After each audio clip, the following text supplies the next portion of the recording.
Saudaraku, hari ini saya akan masuk pada bagian yang ketiga dari seri firman Tuhan, berkat pasti di keadaan yang tidak pasti.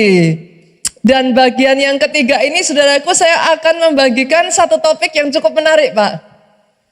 Saya banyak di DM beberapa waktu ini mengenai topik yang satu ini, yaitu tentang hutang. Tentang hutang, saudaraku.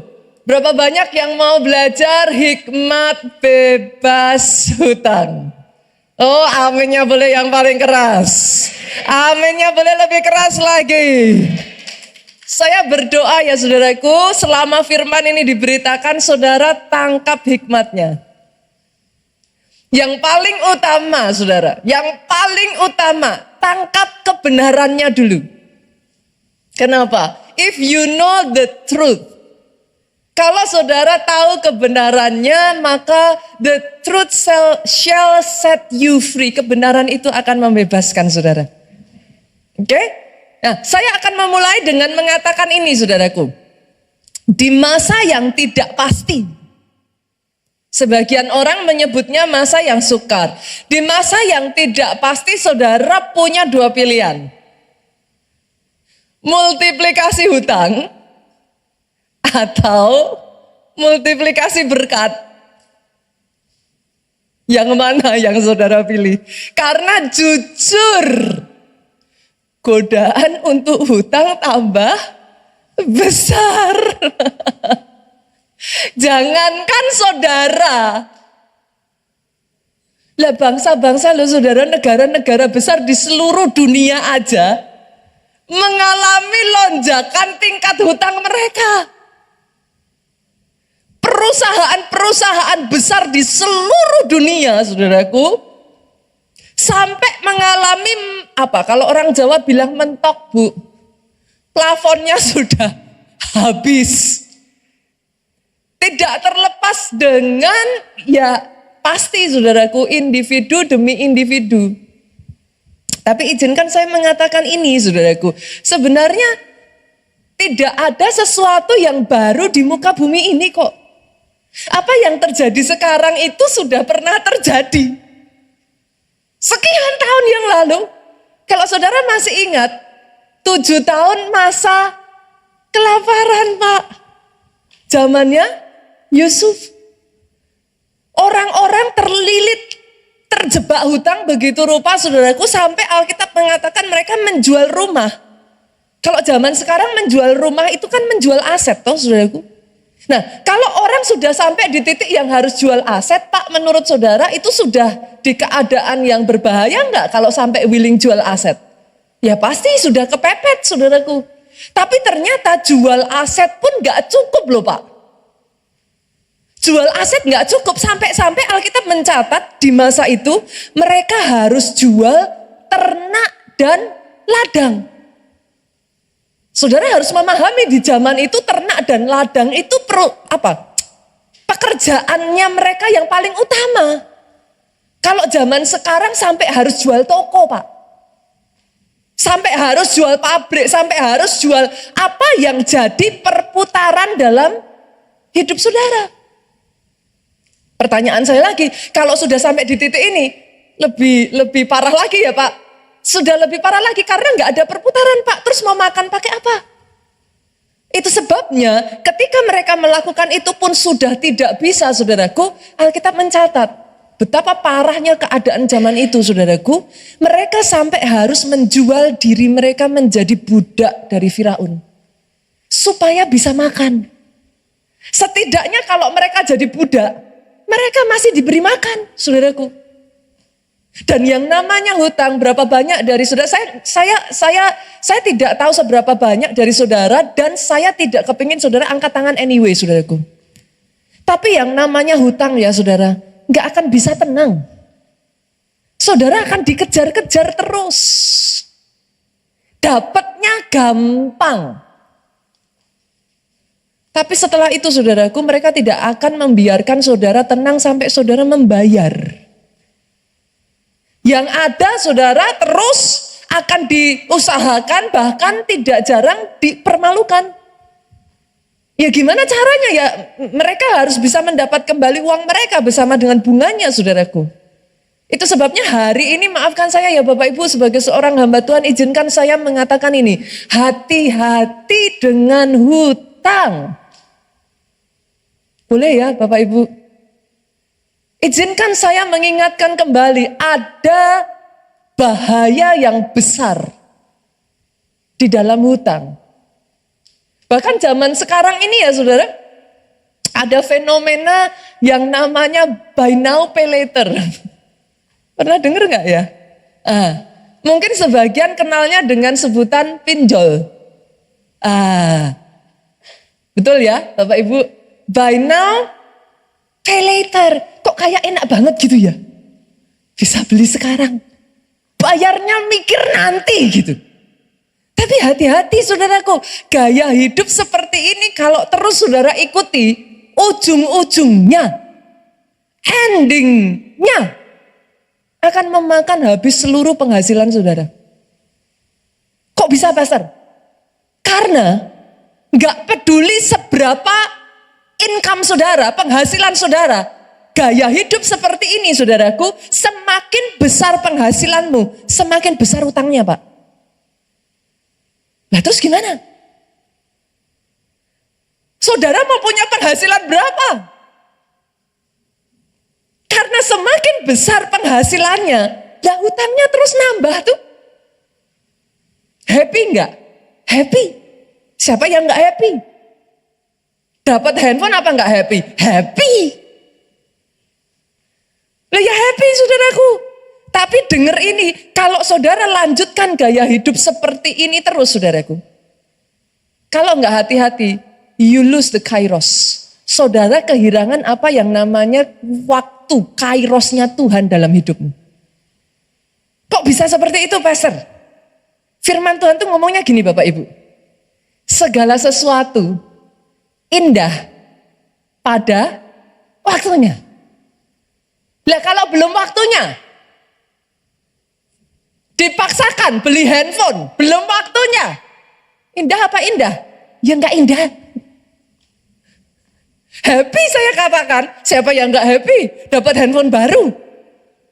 Tapi penderitaannya Pak, waktu tagihannya muncul Pak, berlarut-larut penderitaannya.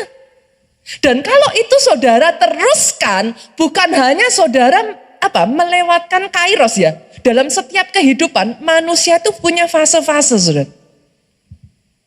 Kalau itu saudara lanjutkan, yang terjadi akhirnya saudara kehilangan the beauty, keindahan dari sebuah proses.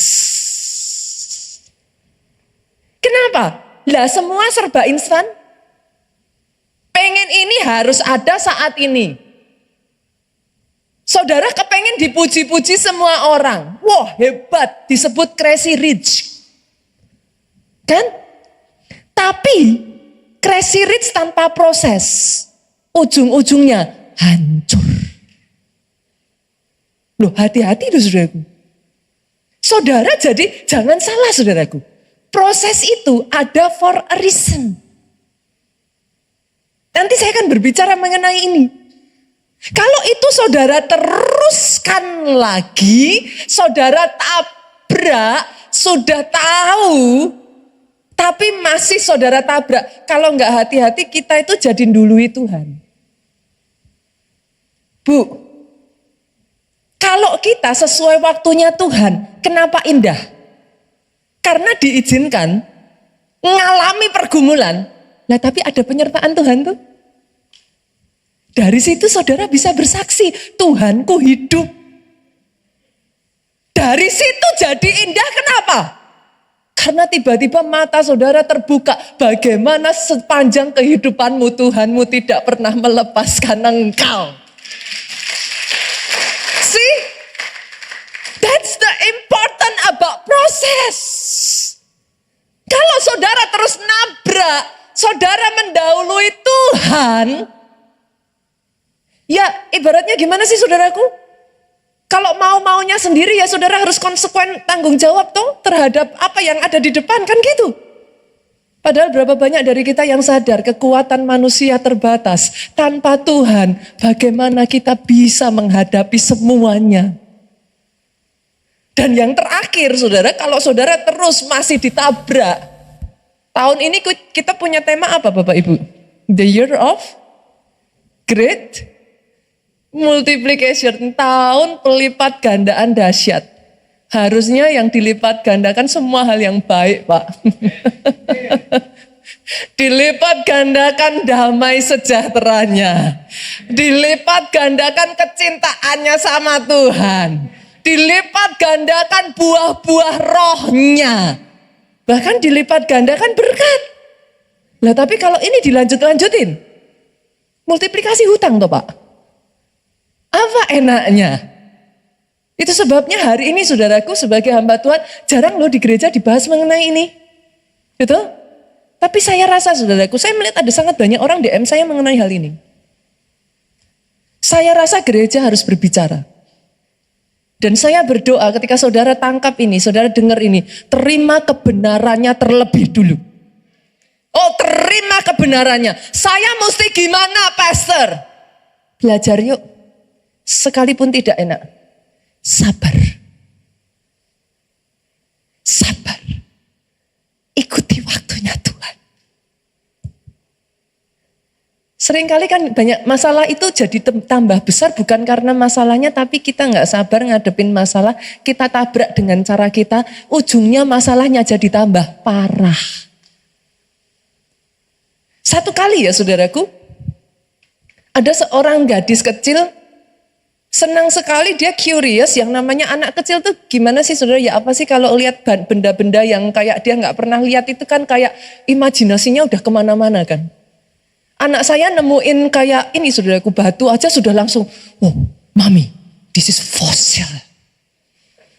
Langsung, anak kecil itu imajinasinya beda kayak kita saudaraku. Dia sudah bisa bayangin, ini dari tahun berapa, jutaan tahun. Ini sangat aneh, ini sangat unik, itu anak kecil. Satu ketika ada gadis kecil saudara nemuin kepompong. Wow, buat dia itu something yang very, very special, saudara. Dia temuin kepompong, dia lihat. Kok kepompongnya gerak-gerak. Dia tanya sama maminya, ini apa? Maminya bilang, ini kepompong. Oh, sebentar lagi keluar kupu-kupunya. Dia tertarik, dia gak kemana-mana, dia tungguin, saudaraku. Dia dengan santainya, dia lihat. Tapi setelah sekian lama dia tungguin, itu kupu-kupu gak kunjung keluar. Dia jengkel. Kok gak keluar-keluar? Kupu-kupunya gak kuat. Dia bingung saudaraku. Gimana caranya dia bisa bantu? Dia cari gunting saudara. Loh, namanya anak kecil, coba saudara lihat. Yang namanya anak kecil itu idenya tuh out of the box. Gak terpikirkan, dia cari gunting, dia mikir, ini kok gak keluar-keluar nih kupu-kupu, kasihan. Digunting saudaraku. Diguntinglah dan berhasil keluar. Dia happy. Kupu-kupunya keluar. Cantik saudara, cantik. Tapi tahukah saudara, forever, kupu-kupu yang cantik ini tidak akan pernah bisa mengepakkan sayapnya dan terbang. Kenapa? Dia tidak melalui proses. Proses yang berat itu memaksa sayapnya harus bertumbuh. Gak enak, tapi sayapnya mengembangkan kekuatan. Tapi ketika anak kecil ini memaksakan, kupu-kupu itu keluar Pak. Tapi selamanya dia hanya bisa berjalan di tanah. Dia tidak akan pernah menikmati seperti apa itu enaknya rasa dari madu. Dia nggak pernah bisa terbang dan hinggap dari satu pohon ke pohon berikutnya. Pastor tidak tahu berapa banyak gaji saya. Pastor, gaji saya kecil. Sorry saudaraku, hutang tidak ada kaitan dengan gaji. Saya melihat orang yang gajinya 2 miliar, 1 miliar, hutangnya tidak kalah besar. Hutang tidak ada kaitan dengan gaji. Tapi pastor nggak tahu betapa berat hidup saya. Tahukah saudara, ketika saudara mengizinkan masa itu, fase tahapan itu, apa yang kau dapatkan? Disitulah saudara, dari masa-masa beratnya gaji yang masih kecil, Pak. Kita belajar mengelola keuangan dengan baik. Nggak terpikirkan tuh? Lah kepepet? Lah mau gimana? Yang ada hanya segitu, Bu. Kan kepepet. Apa? Orang Jawa bilang dicake. Betul? Dengan yang ada ya gimana caranya? Di squeeze. Diempet-empet. Kalau bahasa Perancisnya, saudara. Diempet-empet sedemikian rupa supaya cukup. Itu kau belajar pada saat apa? Masa sukar. Engkau belajar kreatif. Kok bisa kreatif, pastor? Lah gimana? Kata orang, saudaraku, tidak ada rotan, akar pun jadi toh. Tapi saudara belajari dari saat apa? Pada kondisi berat. Satu proses ya Pak, ketika kau tidak melewatkan itu, disitulah kau belajar menekuk lututmu. Enggak enak, tapi di situ kau menekuk lututmu dan engkau belajar berseru kepada Tuhan. Masa yang tidak akan kau dapatkan di keadaan yang baik. Itu semua diizinkan. Dan dari situ saudaraku, saudara mengerti, menghargai arti berkat kecil sekalipun. Kadangkala ya, jujur kalau kita nggak hati-hati ya, sudah diberkati ya saudaraku, uang koin itu kan disebar sembarangan toh. Saya pun harus bertobat dalam hal itu Bapak Ibu. Tapi di masa yang sukar, uang koin kan dieman-eman toh saudara. Lumayan. Nanti nyari-nyari, bongkar-bongkar tas, dapat lumayan. Nggak ngerasain tuh? Kalau keadaan baik, nggak ngerasain tuh? Odol dipletet-pletet, saudara.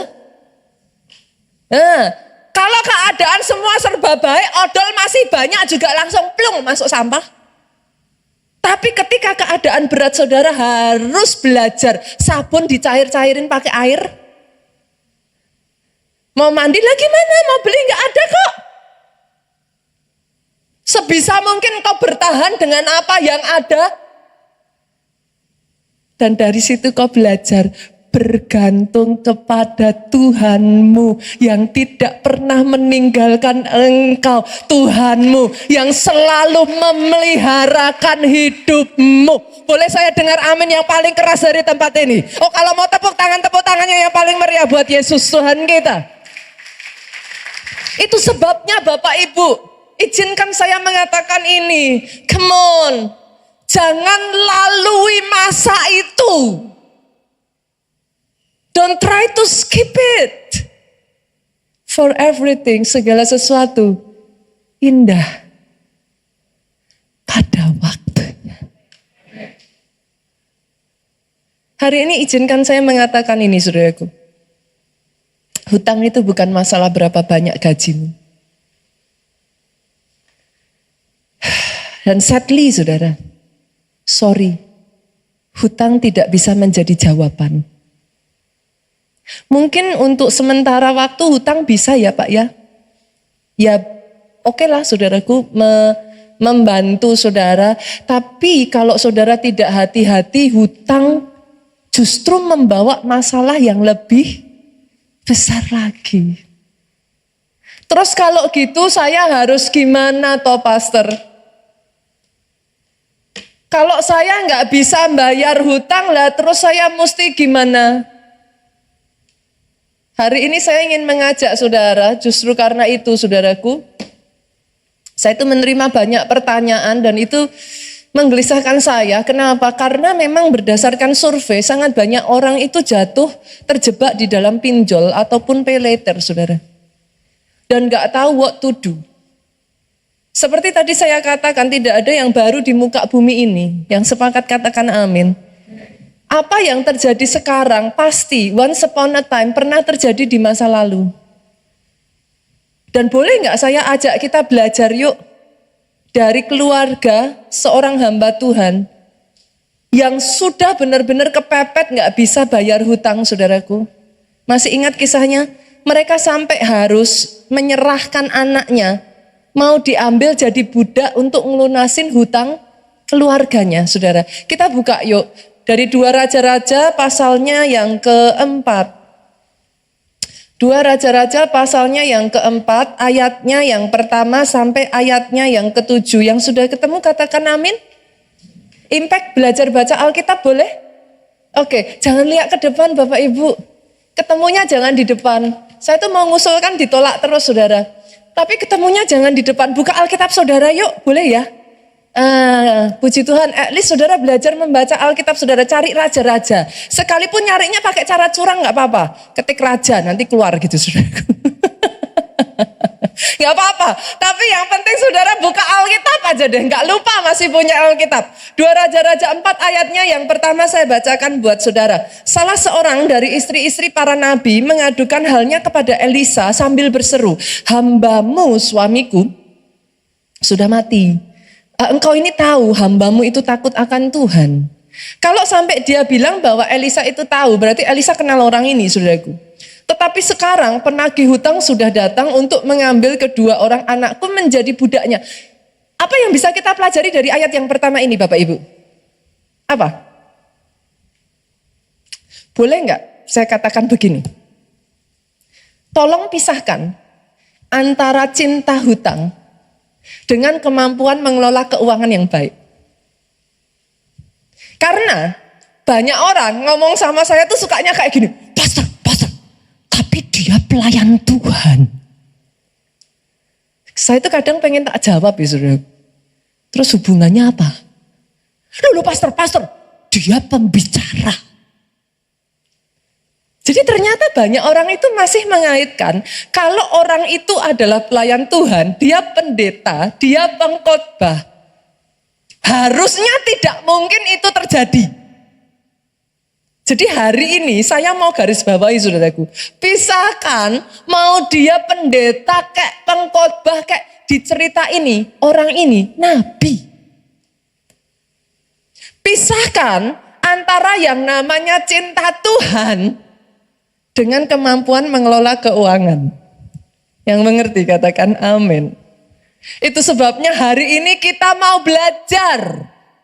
Karena banyak orang datang sama saya DM ke saya, itu ngomongnya kayak gini, pastor, tapi saya sudah berdoa. Saya tuh gemes kadang saudaraku, pengen tak cekik gitu saudara. Kok utang saya belum lunas-lunas?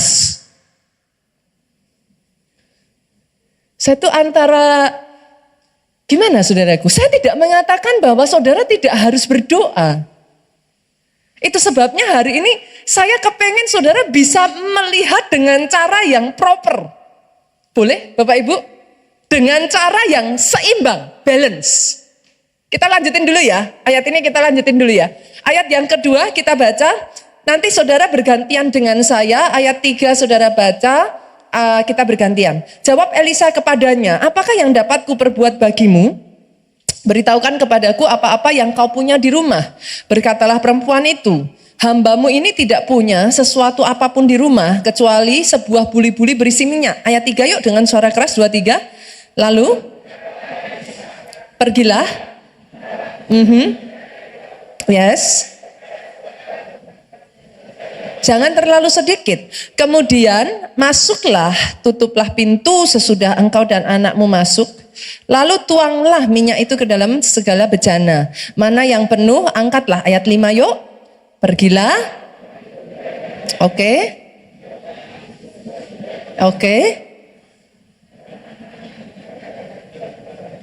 Sedang ia terus menuang. Ketika bejana itu sudah penuh, berkatalah perempuan itu kepada anaknya, dekatkan kepadaku sebuah bejana lagi. Tetapi jawabnya kepada ibunya apa? Tidak ada lagi bejana. Lalu berhentilah minyak itu mengalir. Ayat yang ketujuh, yuk sama-sama kita baca 2-3. Kemudian memberitahukan kepada abdi Allah, dan orang ini berkata apa Bapak Ibu dengan suara keras? Pergilah, juallah minyak itu. Sampai di situ. Yang bilang saudara loh ya. Boleh nggak saya sebagai hamba Tuhan kali ini juga mengatakan seperti Elisa? Bayarlah hutangmu. Langsung gitu ya. Keselak loh pastor. Bayar hutang. Ini kok gereja kok aneh toh saudaraku. Loh ya harus dibahas. Kalau nggak dibahas banyak anak Tuhan jatuh di sini. Akhirnya rencana Tuhan nggak bisa digenapi. Tapi ya sebagai seorang hamba Tuhan saya harus ngomong sama saudara. Anak Tuhan kalau hutang harus dibayar. Yang sepakat aminnya boleh yang paling keras. Amin ya. Nah kalau enggak bisa terus gimana pastor? Itu sebabnya hari ini saya ingin mengajak saudara ya. Kita sama-sama belajar, mau Bapak Ibu? Boleh ya? Kita lihat ya. Ada 2 hal kalau saudara mau bayar hutang. Yang pertama, lakukan bagianmu.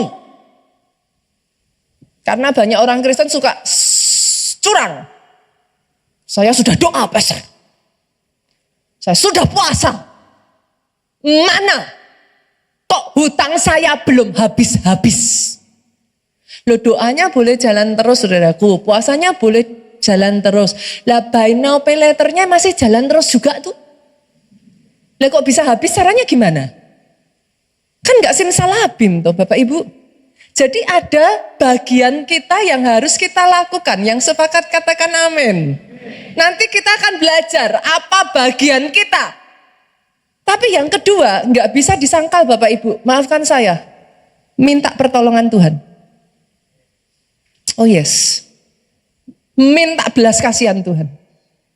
Minta anugerah dari Tuhan. Karena harus dua belah pihak, dua sisi ini. Kalau nggak bisa. Saat ini saya ingin mengajak saudara belajar dulu bagian kita apa. Siap ya? Yang pertama saudaraku, saya akan bagikan 5 poin saudara.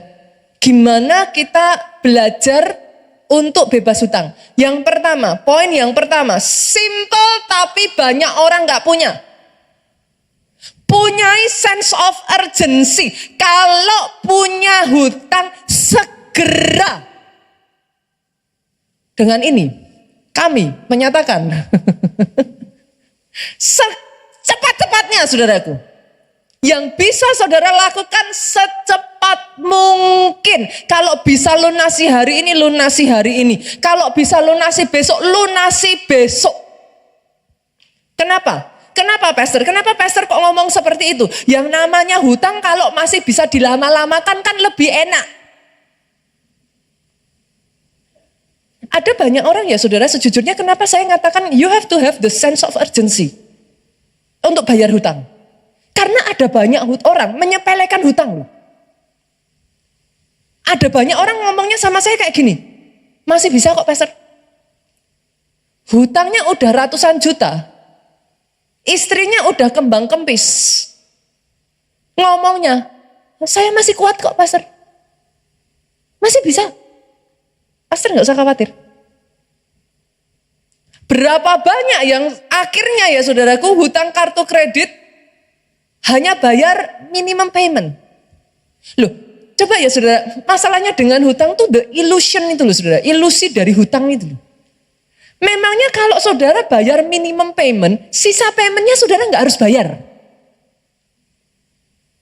Coba saudara perhatikan yang saya katakan ini. Minimum payment, sisanya kan ditumpuk bulan berikutnya. Ditumpukkan kena bunga. Jadi lebih besar lagi kan. Nah, itu sebabnya Hari ini saya berdoa ya Bapak Ibu, saya nggak tahu keadaan saudara, tapi yuk saudara nggak usah angkat tangan. Tapi di dalam hati saudara katakan kepada Tuhan, harus dibayar segera. Harus dibayar segera. Harus dibayar segera. Kenapa Pastor? Karena you never know. Bahaya dari hutang, when the unexpected come. Ketika ada keadaan emergency saudaraku. Ketika everything okay, saudara sudah memperhitungkan, saudara bisa bayar. Tapi kalau ada emergency, itu roboh loh satu bangunan saudara. Keuangan keluargamu yang sudah kau susun sekian lama bisa hancur loh itu. Itu sebabnya kenapa banyak perusahaan yang mengandalkan hutang robohnya di masa-masa seperti pandemi kemarin tahun 98. Kenapa saudara? The unexpected come. Manusia itu apa? Sampai ada peribahasa sepandai-pandainya tupai melompat akan jatuh juga. Yang namanya tupai, ada nggak di sini yang pernah lihat tupai jatuh? Loh, coba saudara pikirkan, coba. Nah, kemungkinannya kan sepersekian toh, jarang toh. Maka saudara nggak pernah lihat toh, tupai cerut gitu, jatuh bok gitu saudara. Kenapa? Karena secara manusia memang dia punya keahlian untuk itu. Betul. Saudara mungkin sudah memperhitungkan dan lain sebagainya, betul. Tapi maafkan saya saudaraku, there is unexpected thing happen. Kalau saudara tidak segera menyelesaikan hutang saudara, ketika the unexpected come, roboh. Harus diselesaikan. Saya tuh paham ya saudara, pola pikir masyarakat kita ini, saya kalau mau jujur ya saudaraku, dulu pun Pak Jo tuh sampai pernah menyaksikan. Dulu pun kami tuh punya cara pikir yang salah. Kalau mau besar terus gimana kalau nggak punya uang? Kan ya harus hutang, Pastor. Jadi kalau saudara punya cara pikir seperti itu, saya nggak menyalahkan saudara. I was once. Saya dulu juga pernah punya pola pikir seperti itu, Pak. Saudara tahu, saya dimerdekakan Tuhan, Pak Jo dan saya itu dibukakan ketika kami pergi ke Nigeria. Project mereka itu gila, Bapak Ibu. Yang mereka kerjakan itu gila. Tetapi setiap kali mereka berkhotbah, mereka selalu mengatakan ini, tanpa hutang. Dulu kami tidak, gimana sih ngomongnya ya? Di sini ini sudah terlanjur terbentuk satu mindset. Gimana lah kalau enggak hutang terus gimana Pastor? Saya mau hidup pakai apa? Kan gitu. Dulu kita juga sama. Lah kalau enggak hutang terus gimana cara besarkan? Sampai kami melihat yang di Nigeria, saudara. Bisa tuh. Bisa tuh. Tanpa hutang bisa tuh. Terus pakai apa Pastor kalau tanpa hutang? Pakai kuasa Tuhan. Ini sebagian dari saudara akan lebih gini lagi.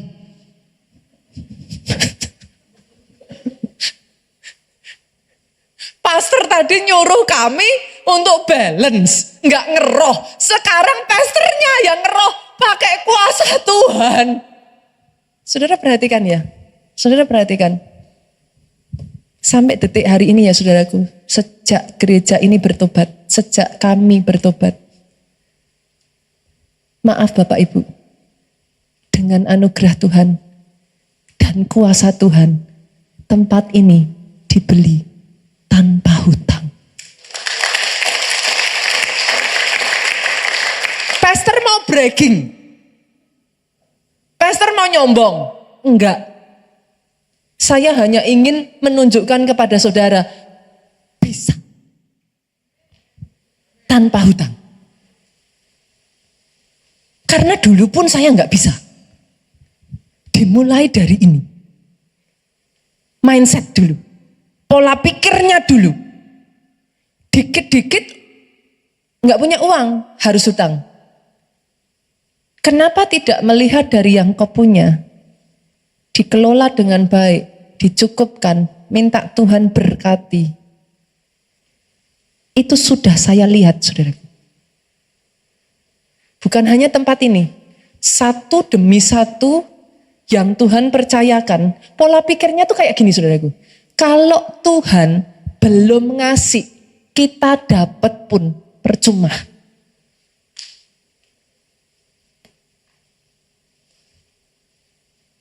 Kalau enggak hati-hati ya saudara, saya katakan saya disclaimer dulu ya. Kalau enggak hati-hati, ketika saudara berhutang, saudara itu ngomong gini loh, Tuhanku enggak bisa ngasih dalam hidupku. Jadi aku harus berhutang.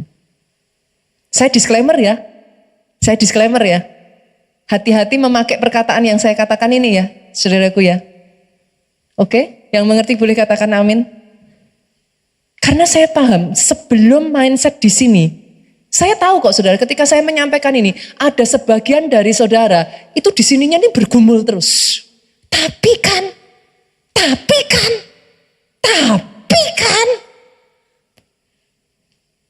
Loh, jujur saudara, jujur.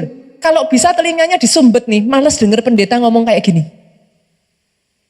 Karena this is hard truth. Enggak gampang. Tapi saya harus ngomong, bayar hutangmu. Bayar segera. Ketika saudara punya hutang, pastikan punya sense of urgency menyelesaikan hutang. Itu yang pertama ya saudaraku. Boleh nggak sih ambil dulu dengan tangan saudara, simpen di kantongan dulu yuk. Yang sepakat katakan amin. Ambil dulu, simpen di kantongan ya saudaraku. Jangan masuk sini, keluar ke sana Bapak Ibu. Yang mengerti katakan amin. Masih mending kalau masuk sini, keluar ke sini, ngendep sebentar Bapak Ibu. Tapi jangan masuk sini, keluar sini juga ya. Boleh nggak sih? Simpen dulu yuk. Simpen ya. Baru poin 1 kok. Yuk kita lanjut ya. Poin yang kedua. Poin yang kedua apa Pastor?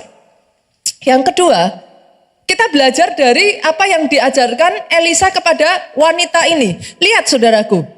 Ketika wanita ini meminta tolong kepada Elisa, jawab Elisa kepadanya, apakah yang dapat kuperbuat bagimu? Elisa ngomong gini saudara, beritahukan kepadaku apa-apa yang kau punya di rumah. Kenapa Elisa mengatakan itu? Nomor dua, Tuhan bisa menggunakan hal yang kecil saudaraku. Dari apa yang sudah Tuhan berikan di tangan saudara untuk menyelesaikan hutangmu. Banyak orang akan ngomong sama saya, yang saya punya enggak banyak. Itu perkataan dari wanita ini. Wanita ini ngomong sama Elisa apa? Aku enggak punya apa-apa. Terus dia ingat, ada sedikit minyak dalam buli-buli. Waktu disuruh bayar hutang, semua orang akan ngomong apa? Aku nggak punya apa? Yang benar, masih punya kasur di rumah nggak Bapak Ibu? Masih punya sendok nggak? Masih punya piring nggak? Nah, berarti yang pertama gimana Pastor? Satu-satu ya, kita kuliti ya. Oke, apa yang masih bisa dijual yang ada di rumah saudara? Jual. Nah, terus saya gimana Pastor? Ya, that's the consequence. Gimana? Nggak enak no Pastor. Lah saya makan pakai apa kalau nggak ada sendok? Tangan. Jahat banget. Ini pendetanya ngawur ini saudara. That's not the point. Apa yang ingin saya sampaikan saudaraku? Pastikan apa yang ada pada saudara pakai untuk selesaikan dulu. Saya menemukan ya saudaraku, ada banyak orang. Ini masalah besar dari utang. Gengsi. Saya berjumpa dengan satu orang saudaraku sekian tahun yang lalu. Dia punya satu hutang yang tidak bisa dilunasi. Saya tanya, kamu punya apa? Persis sama seperti kisah ini. Elisa tanya, kamu punya apa? Dia ngomong, Pastor, saya masih punya aset. Saya punya rumah. Jual. Nanti dulu Pastor. Saya akan mengusahakan dulu. Kalau saya jual rumah saya, orang akan lihat gimana? Pernah dengar kata-kata itu sudah? Kalau saya jual rumah saya, nanti istri saya justru akan sakit, Pastor. Dia akan terpukul. Pernah dengar kata-kata itu Bapak Ibu?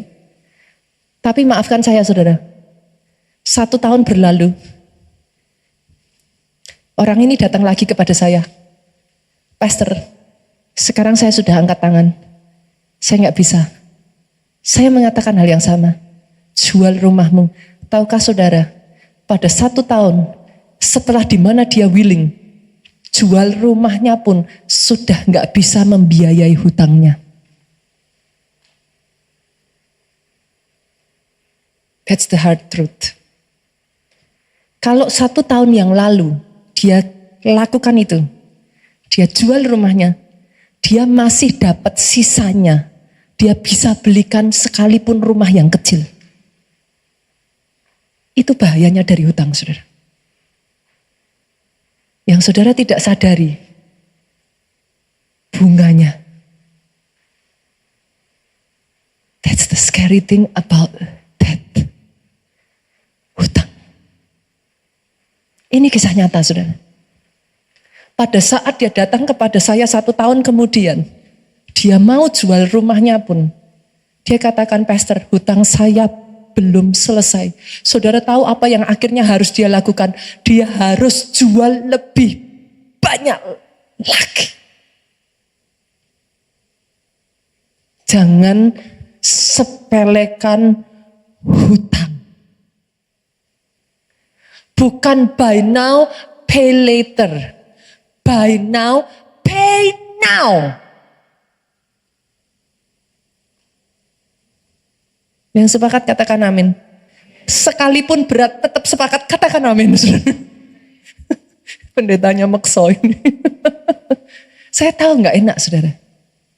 Tapi belajar dari yang kecil yang engkau punya Tuhan bisa pakai. Maksudnya gimana? Yang kedua saudaraku. Apa yang ada di tanganmu?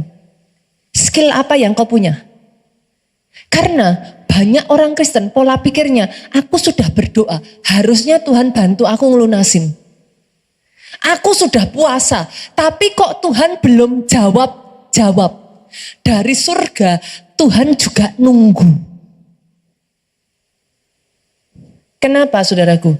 Berkat bisa turun lewat tangan yang kau miliki, berjuang dan bekerja dari yang kecil, Tuhan bisa berkati untuk melunasi hutang. Oh yes, boleh nggak hari ini kita pahami ini dulu yuk? Hutang nggak lunas dengan sendirinya? Yang sepakat katakan amin. Nggak enak ya Bapak Ibu ya? Nggak enak ya. Tapi saya juga ingin mengatakan seperti ini saudara. Ada kasus-kasus yang saya temui ya saudaraku. Tuhan gerakkan orang untuk melunasi hutang. It's not impossible. Itu mungkin terjadi. Tapi yes, cara Tuhan. Apa yang kau punya di tangan, Tuhan berkati. Tuhan pakai untuk menyelesaikan hutang. Itu yang kedua ya Bapak Ibu. Masih bersabar dengan saya? Boleh masih bersabar? Masih semangat? Yang ketiga Bapak Ibu. Yang ketiga yuk kita lihat. Butuh keterbukaan dan kesatuan keluarga untuk berjuang bersama-sama melunasi hutang. Banyak masalah yang saya lihat dari hutang yang semakin parah itu karena tidak ada keterbukaan antara suami dan istri saat mengambil hutang. Suaminya ngambil hutang, gengsi mau ngomong sama istri. Istrinya nggak tahu apa-apa, Bapak Ibu. Sampai sudah meledak, istrinya dikasih tahu, itu pun cuma sejumput. Pernah dengar cerita-cerita begini? Oke? Enggak kok, hutangnya cuman ini kok, cuman ini. Nanti dikorek lagi, cumannya beranak saudaraku. Cuman ini tambah 1 lagi. Tapi cuman itu doang. Dikorek lagi, punya anak lagi. Pernah nggak? Pernah dengar kisah-kisah begitu nggak? Nah. Tidak adanya keterbukaan justru membuat lebih parahnya hutang. Bahkan kalau saudara tadi pelajari dari kisah ini ya saudaraku, baru aja kita baca ya. Menurut saudara loh, sampai hutangnya nggak bisa dibayar, anak mau diambil. Menurut saudara loh, apakah tiba-tiba nih nabinya ini langsung ngambil hutang besar? Jangan salah. Biasanya yang pertama ya saudaraku, saya nggak tahu ya, setiap orang bisa berbeda-beda. Tapi majority orang kalau mau ngambil hutang yang pertama tuh mikir. Maju mundur. Tapi sekalinya ngambil, wah nggak apa-apa. Ngambil lagi, karena dapat jalan tuh. Nah, tadinya kan tidak tahu nih apa yang di depan mata. Sekalinya ngambil lagi. Nggak akan langsung saudaraku, langsung meledak itu nggak akan. Itu sudah dalam periode waktu yang cukup lama disimpan. Tapi coba yuk saya ajak, boleh nggak Bapak Ibu? Gimana cara perempuan ini dipakai Tuhan menyelesaikan hutangnya saudara? Lihat yuk, kita lihat. Tips-tipsnya dari sini kita bisa belajar saudara, lihat. Berkatalah perempuan itu, ayat yang ketiga. Lalu berkatalah Elisa, pergilah mintalah bejana dari luar daripada segala tetanggamu, bejana kosong tetapi jangan terlalu sedikit. Kemudian bla bla bla bla bla saudaraku, ayat yang kelima, perempuan itu bersama dengan siapa saudara? Anak-anaknya kan saudara, dia ambil nih, dia masuk ke kamar, anaknya mendekatkan bejananya. Coba perhatikan saudara, ada momen-momen ya saudara, boleh maafkan saya saudara. Ada momen-momen it's okay, hanya suami yang bekerja. It's okay. Kalau itu mencukupi. Tapi kalau nggak cukup, boleh nggak ibu-ibu, istri juga bekerja? Dalam banyak situasi itu saya menemukan seperti ini. Ketika istrinya diminta bekerja, istrinya apa? Orang Jawa bilang jegeg. Apa saudara? Jegeg itu apa? Oh, nah, istrinya ngomong, lah saya mau kerja apa? Saya selama ini nggak pernah kerja. Saya harus gimana? Saya kerja juga percuma, nanti dapatnya kecil.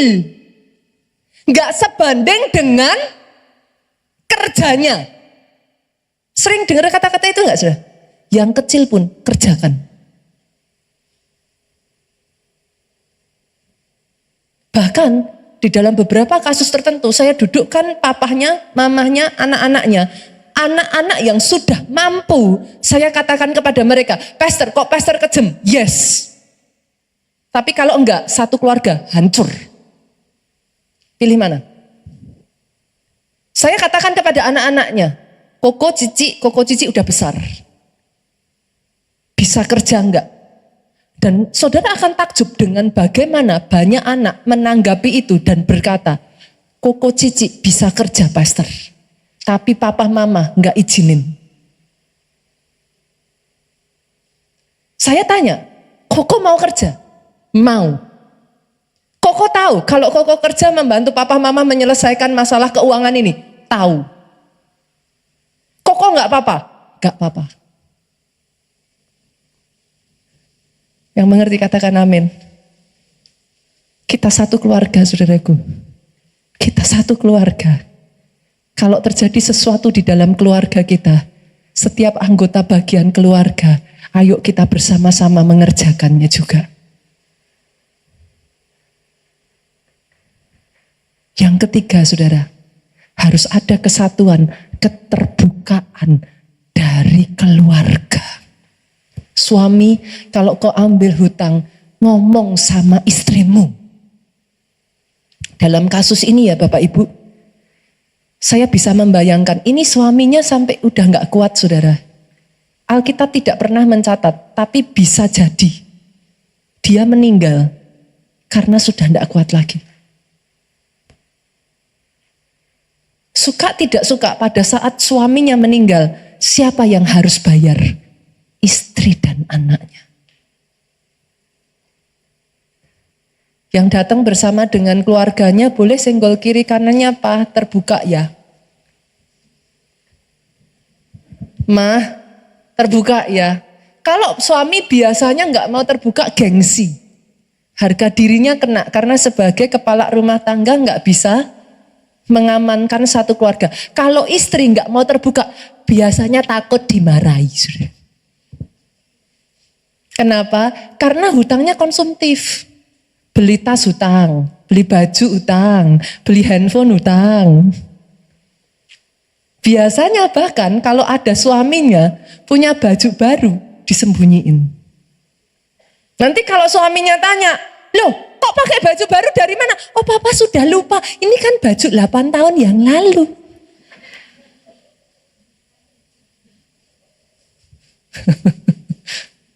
Boleh ya Bapak Ibu ada keterbukaan? Satu kesatuan ya, sama-sama bergerak. Yang keempat, yuk kita lanjut, 2 lagi. Yang keempat Bapak Ibu, gunakan koneksi yang engkau miliki.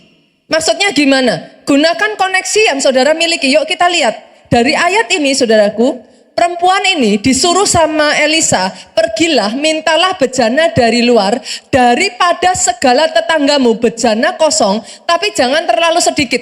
Bagaimana bisa dia dapat bejana sebanyak itu Bapak Ibu?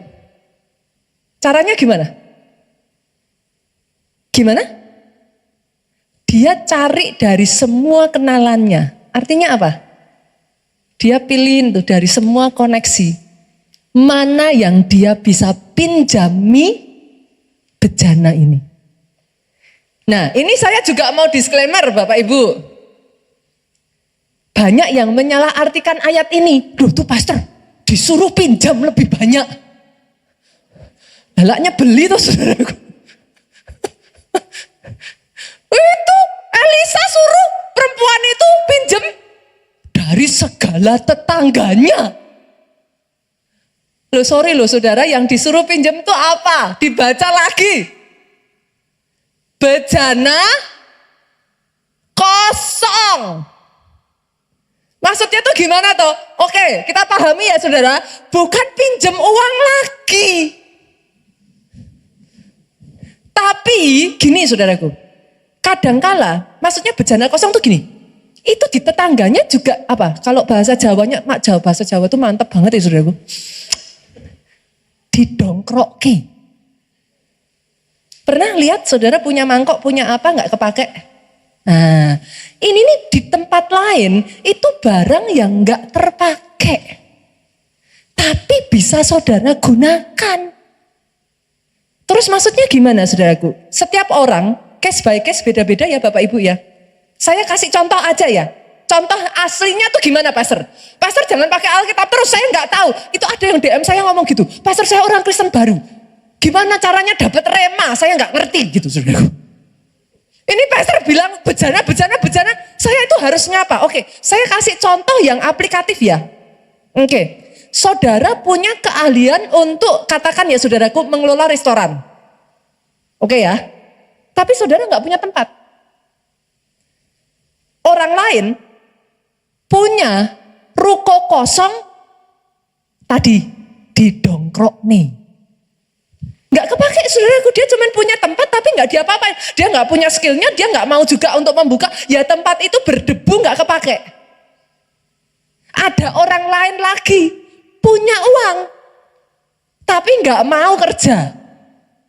Dia punya modalnya tapi dia males ngurusi restoran. Dia nggak punya tempatnya. Nah kalau saudara gunakan koneksi ini disatukan, saudara bisa melihat yang saya katakan? Nah, terjadilah kerjasama networking partnership. Jangan lupa ya saudara, hitam di atas putih. Orang Kristen tuh sukanya gitu loh. Pastor, saya percaya dia sesama rekan pelayan Tuhan. Nah senangnya kayak gitu tuh loh saudara. Pastor, saya percaya dia KKS saya. Nah akhirnya kan hubungan dari dalam gereja kan rusak tau saudaraku.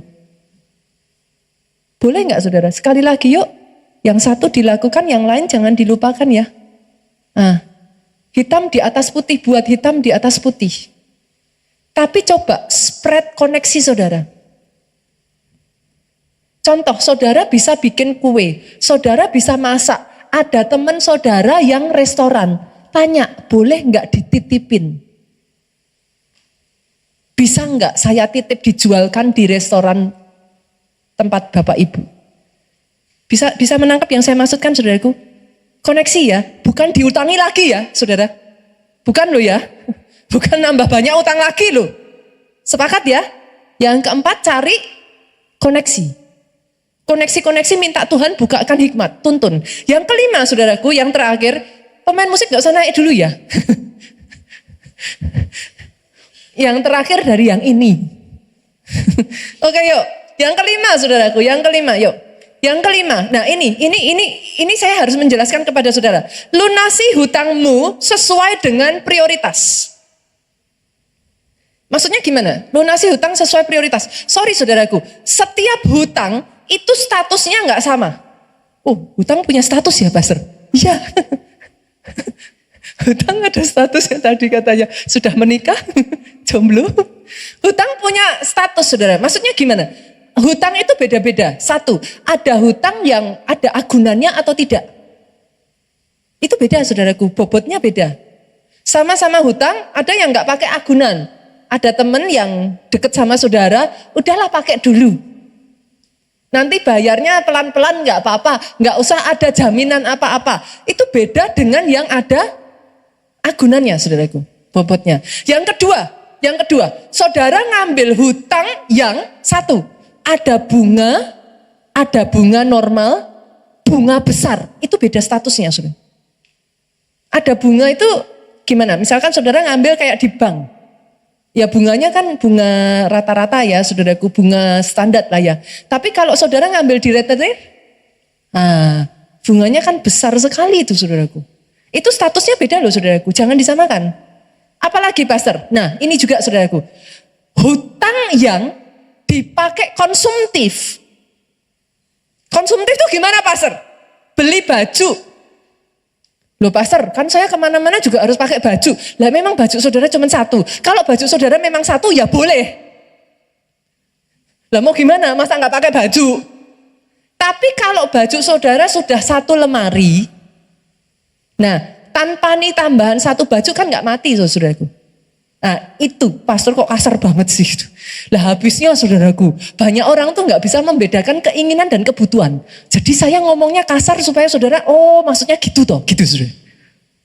Sepakat nggak? Beli TV, nggak ada TV nggak mati saudara. Nah sesederhana saudara mikirnya gitu. Beli handphone baru, nggak ada handphone baru nggak?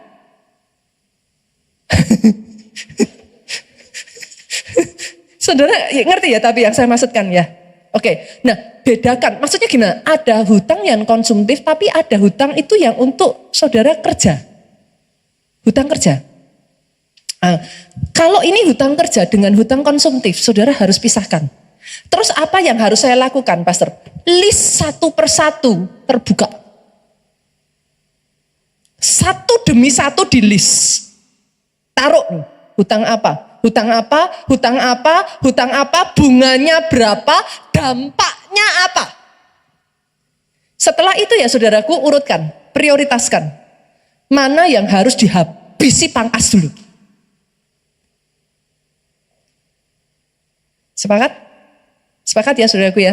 Ini saya bicaranya bukan yang kayak rohani-rohani ya saudaraku. Ini saya berbicaranya adalah common sense. Oke ya. Pangkas dulu yang paling besar. Yang paling besar yang bunganya paling tinggi. Itu paling bahaya saudara. Sebisa mungkin habisin. Pangkas. Dan saudaraku, saya disclaimer lagi nih. Kalau saudara memang sudah tidak bisa bayar, saudara harus menyatakan, declare. Memang tidak bisa bayar ya. Jangan pura-pura nggak bisa bayar. Itu dua hal yang berbeda Bapak Ibu. Banyak orang yang nakal. Saya percaya anak Tuhan di tempat ini nggak nakal, aminnya yang paling keras. Di rumah masih ada motor, di rumah masih ada Mercy. Terus bilang, declare bankruptcy. Nggak bisa begitu, saudara. Nggak bisa. Pastikan memang kalau saudara benar-benar sudah nggak bisa declare. Terus gunanya apa, Pastor? Nego. Sama bank nego. Apa yang dinego? Minta sama bank, bisa nggak bunganya dibekukan? Bahkan atau bunganya disingkirkan. Itu bisa, saudara. Jadi saudara benar-benar harus mengusahakan semaksimal mungkin. Pangkas. Yang kedua, saudara bisa nego terminnya. Yang harusnya misalkan dibayar sekian tahun, saudara bisa minta terminnya diperpanjang lagi, saudara. Bunganya di stop, bunganya disingkirkan, tapi yang penting ada keinginan untuk bayar. Jangan lari. Yang sepakat katakan amin. Jangan lari. Biar 100.000, biar 50.000, usahakan bayar setiap bulannya. Dan pertahankan harus ada buktinya, saudara. Yang mengerti katakan amin. Maaf ya Bapak Ibu, nggak apa-apa ya, nggak bosan ya dengan hal-hal begini ya. Boleh ya, common sense Bapak Ibu. Karena saya melihat ada banyak orang tidak memahami hal ini. Pangkas, satu demi satu, dan ketika saudara membayar, notanya ataupun tanda terimanya ataupun transferannya, itu saudara simpan. Itu akan melindungi saudara. Yang sepakat katakan amin. Dan saya akan tutup dengan ini, saudaraku. Tidak ada yang terbaik dari saudara menyelesaikan hutang selain dari yang faktor yang paling akhir ini yang paling penting. Kenapa saya taruh di akhir kalau ini paling penting, Pastor? Kerjakan dulu bagianmu. Banyak orang Kristen tidak mau mengerjakan bagiannya, nuntut Tuhan. Menyalahkan Tuhan. Di mana salahnya Tuhan di sana? Memangnya pada saat saudara ngambil hutang, Tuhan tuh yang gerakin tangannya saudara. Nggak ada. Kita ngambil hutang atas kesadaran kita kok. Kenapa Tuhan disalahkan? Pastor, kalau gitu saya harus bagaimana? Minta tolong Tuhan. Yang pertama sudah, rendahkan diri di hadapan Tuhan. Minta ampun. Saya minta ampun apa, Pastor? Apakah hutang itu dosa? Enggak. Hutang tidak dosa. Tapi yes, hutang punya dampak dan konsekuensi yang berbahaya. Bukan urusan dosa nggak dosa, sudah. Nggak segala sesuatu tuh urusan dosa nggak dosa. Dampaknya, konsekuensinya bahaya. Terus saya minta ampun sama Tuhan apa? Karena satu, saudaraku, satu. Ketika saudara bahkan akan melangkah aja nggak minta petunjuk Tuhan. Tuh. Yang kedua, sorry saudaraku, tapi firman Tuhan itu ngomong, jangan berhutang. Saudara boleh kasih saya semua argumentasinya ya saudara. Saya mengerti, saya paham. Saya tidak akan melawan argumentasi saudara. Sampai ketika Tuhan bukakan saya, I was the same. Tapi now I see it differently. Dalam hidup saya pribadi, saya nggak mau berhutang saudara, sekarang. Kalau saya belum bisa beli, ya nggak usah beli. Berarti memang itu belum berkat saya.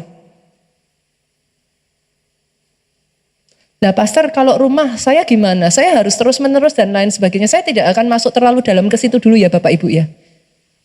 Tapi saya akan kembali di sini. Minta anugerah Tuhan. Datang sama Tuhan minta ampun. Yang kedua, taat. Apa yang Tuhan suruh? Perempuan ini kadang disuruhnya nggak masuk akal. Saya itu pernah dengar kisah-kisah ya saudaraku. Hutangnya banyak. Sudah kondisinya parah ya. Saya kasih disclaimer boleh nggak? Jangan dilakukan kalau Tuhan nggak suruh saudara ya. Sama seperti yang di TV-TV itu loh saudara. Jangan dilakukan di rumah, berbahaya. Kayak gitu saudara. Karena di dalam Tuhan itu case by case. Tapi saya yes. Kadangkala Tuhan nyuruh saudara hal-hal yang tidak masuk akal. Tapi yang saudara tidak ngerti, ketaatan saudara diambil Tuhan untuk memberkati engkau. Tapi hati-hati, saya sudah disclaimer dulu ya. Oke? Saya tidak mengatakan saya menyuruh saudara melakukan itu loh. Tapi kalau Tuhan menggerakkan saudara, saudara disuruh melakukan hal-hal yang mungkin gak masuk akal pun, jalankan. Ketaatan yang penting. Sepakat Bapak Ibu? Yang ketiga, kita datang di hadapan Tuhan, kita rendahkan diri kita. Yang kedua, kita taat. Yang ketiga, komit tidak berhutang lagi. Pemain musik boleh maju ke depan. Kenapa? Kenapa saya katakan demikian? Saudara datang sama Tuhan minta tolong supaya bisa bayar hutang. Artinya lepas dari hutang. Lah terus kok sekarang hutang lagi? Senggol kiri kanan, jangan kapok lombok. Jangan tomat. Tobat tapi kumat. Lah kalau saudara sudah minta tolong sama Tuhan supaya lepas. Sudah dilepas. Balik lagi, salah siapa?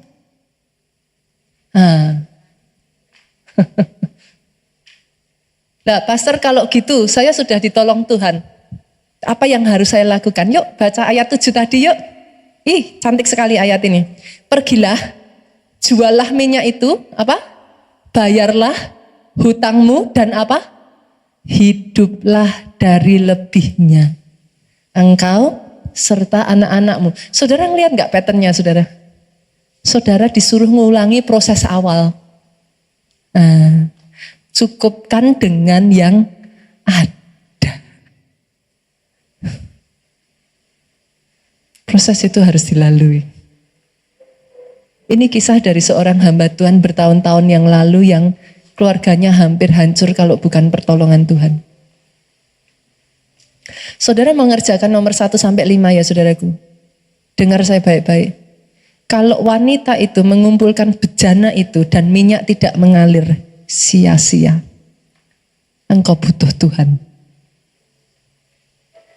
Tapi saya nggak mau saudara jadi orang yang Tuhan, tapi you do nothing. Saudara duduk di rumah bahkan nggak kerja, saudara menunggu hutang saudara ada yang bayar. How can it be? Come on. Saya tidak memperkecil arti mujizat, tapi Tuhan juga minta kita gunakan hikmat, kan gitu. Sepakat? Boleh bangkit berdiri Bapak Ibu. Aku punya Tuhan yang besar, yang tak berjanji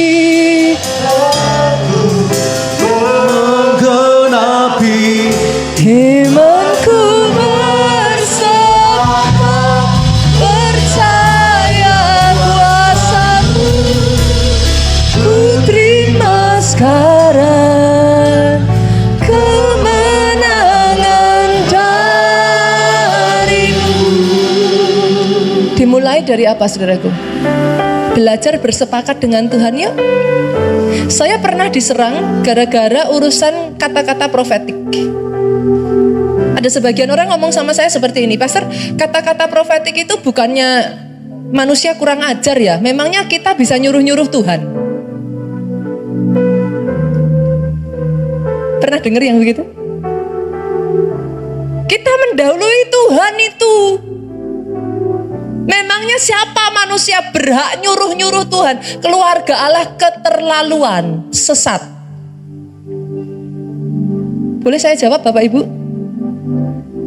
Persis seperti yang dikatakan tadi. Memangnya siapa kita manusia bisa nyuruh-nyuruh Tuhan? Saya tanya Bapak Ibu, kalau kita mau pun bisa gak kita nyuruh Tuhan? Hah? Ya gak bisa. Apa hak kita? Kita mau aja gak bisa kita nyuruh Tuhan. Logikanya loh saudara. Siapa kita manusia? Terus kata-kata profetik itu apa Pastor? Nah denger ini. Tuhan itu sudah janji. Itu sebabnya gak ngawur loh Bapak Ibu. Baca Alkitab loh. Saudara sudah Tuhan itu janji, saudara ambil janjinya Tuhan. Regardless secara manusia kau sadar diri nggak bisa harusnya, tapi engkau bersepakat dengan Tuhan, engkau memperkatakan itu dengan satu kesadaran, sekalipun aku tidak bisa, tapi Tuhanku bisa. Itu sebabnya aku memperkatakan itu. Dan kenapa kata-kata profetik punya kuasa, saudara? Pada saat saudara memperkatakan itu, dia regenerates faith. Dia ngerain iman. Harusnya kan kita nggak bisa. Tapi kita memutuskan untuk mempercayai janjinya Tuhan di depan sana itu ya dan amin. Kita ngomong. Ketika kita ngomong sama Tuhan. Ya Tuhan, aku nggak bisa, tapi aku percaya firman-Mu. Karena itu regenerate faith. Oh, Tuhan-Mu bergerak karena iman. Sepakat? Ku terima sekarang kemenangan. Sama-sama yuk saudaraku, angkat kedua tanganmu. Dengan iman nyanyikan lagu ini. Aku punya Tuhan yang besar, yang telah berjanji.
Sorak-sorak yang paling meriah buat Raja di atas segala raja.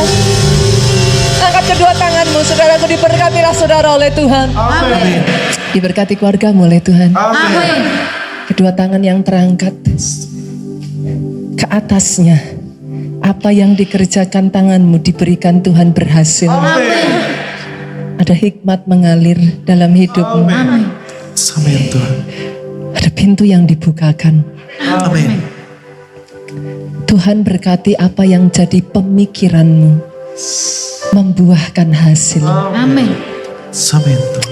Yesus Tuhan, atas kehidupanmu aku perkatakan dimerdekakan. Yes. Ada kemenangan. Amin. Sejak dari hari ini. Amin. Kebenaran ini membanjiri hidupmu. Amin. Kebenaran ini membebaskan, kebenaran ini memporak-porandakan pola pikir yang sudah salah selama ini. Kebenaran ini meluruskan apa yang selama ini sudah berkelok. Ajar kami untuk bisa melihat hutang bukan solusi.